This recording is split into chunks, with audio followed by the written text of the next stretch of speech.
My father grew up in Suffolk, Virginia. And my father was raised in a time that's different, of course, than now. My grandparents, my father's parents, were sharecroppers. Spent a lot of time with his family, his father, working on the farm. It was always hard work. That made him physically tough. But also on that same truck, when he's delivering food, he was also exposed to the racial inequities in the country, which was prevalent back then, and that toughened him up mentally. And I think going in the military, he still felt some of that. So he was tough inside and out, and it carried over into Vietnam. My dad was shot down over North Vietnam on October 22nd, 1965. Soon after, he met Porter. The story of his friendship with Porter Halliburton is a great story. It's been nearly 4.5 decades since Lieutenant Junior Grade Porter Halliburton became the 40th American prisoner to be taken in North Vietnam.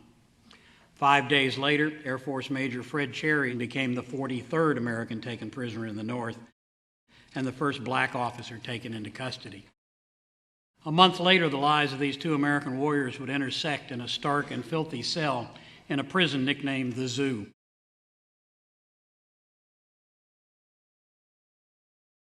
And so that night, they moved me up to another cell block, another building.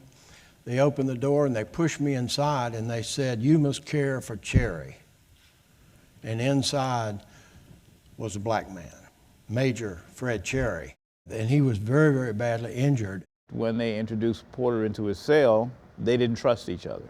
Porter had probably never seen a black officer, pilot. The first thing Dad thought, he was a French spy. So they were very standoffish at first. You remember when we first moved together? Oh, It yeah. was the end of November, Yes. 65.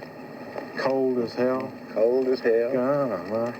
Cold as hell. What'd you think when I walked in that room? Well, having gone through all these survival schools, and I was expecting to put a plan in with me and all this kind of thing to try and pick my brain. They thought that putting us together was going to be the real catalyst here that would break us both down, based on their notions about young Southern white boy and a black Air Force officer. And as time went on, they began to trust each other and realize they both were fighting for the same country, and they were both in the United States military. And that's when that bond happened, and Porter, Dad had saved his life many a days when Dad was just unable to do anything. Porter would give him his food, would bathe him, and they just became inseparable. So I spent 8 months with Fred Cherry and did my best to take care of him. He says I saved his life, and maybe that's so, but he certainly saved my life. They were two men caught in unfortunate circumstances, and their country required them to look after each other. And they just became great friends right up until the passing of my father.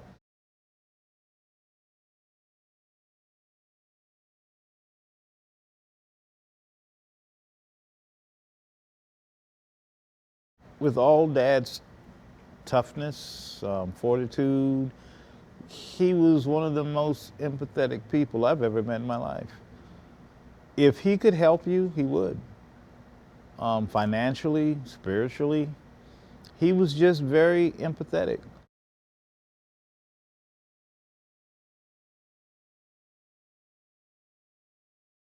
Well, I feel enormous pride. Dad was someone where integrity was everything. You know, just do the right thing. He used to tell me all the time, just do the right thing. He said, "Freddie, I don't care if it's the worst outcome, but if you know you did the right thing, you have nothing to worry about."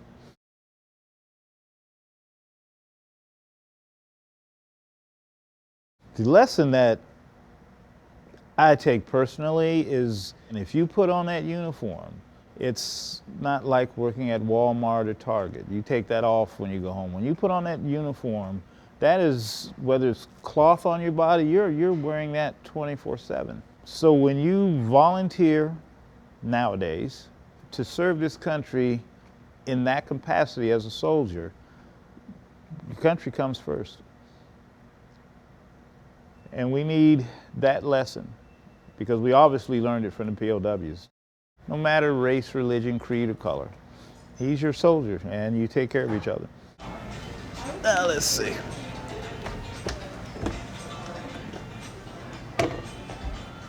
Oh yeah.